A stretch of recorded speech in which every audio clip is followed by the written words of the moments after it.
Good afternoon, everyone. I am pleased to be here, and I would like to thank the National University of Singapore and the Middle East Institute for inviting me and for organizing this conference.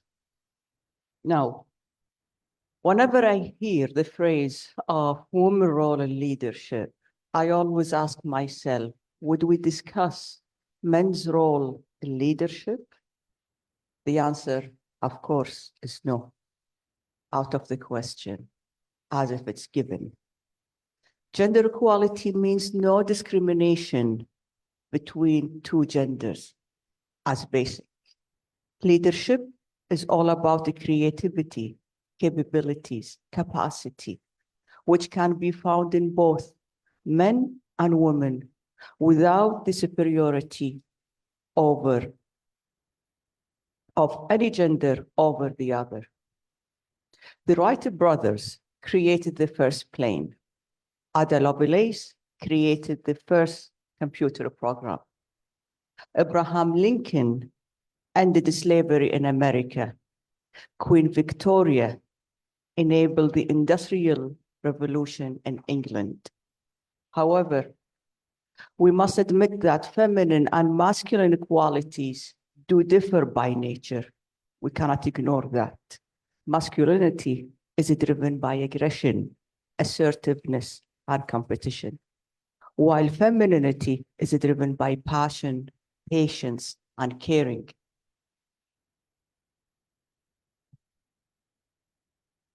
Masculinity-focused culture in Kuwait suppressed women and their rights, even in their choice of clothing.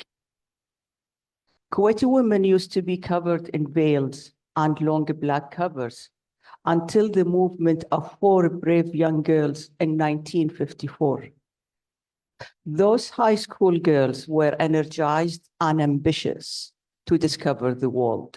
They wanted to travel to Baghdad back then with their Arab teachers, but they couldn't due to their traditional face covering costume. As a resentment movement and as an expression to have a say in their decision of what to wear and where to go, they threw their veils in the middle of the playground of their schools, poured some gasoline on them, and burned them. That was in 1954.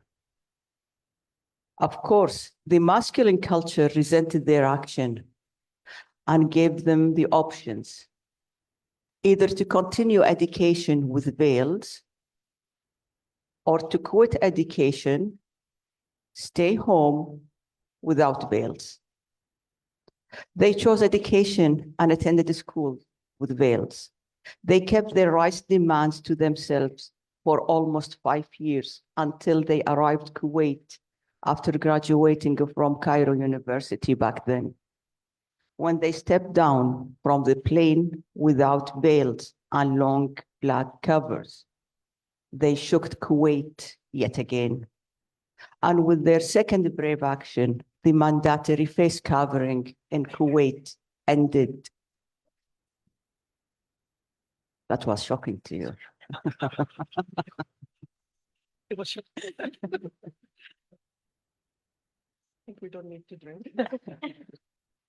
That movement paved the way for women in Kuwait to become more aware of their rights, excel in education equally with men, and develop more leadership qualities.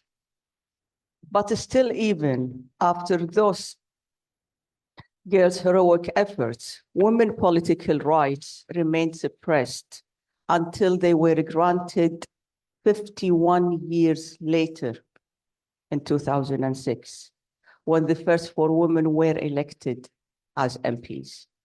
Despite the high expectation for more representation of women, the number of MPs declined in later parliaments. The 2020 parliament included no women. The 2022 parliament included 2. The 2023 parliament included only 1 woman MP. What could be the reason for such decline? I believe it is a very valid question to look into. In my opinion, the influence of political agendas significantly shapes social, cultural, religious, and gender factors. One's political agenda manipulates those critical aspects, societal and educational system fallback as expected. That's the case in Kuwait, where different agendas have shaped our society and educational system over the past year and mainly negatively affected women. This negative effect reflected clearly in the result of election and women presence in leadership positions.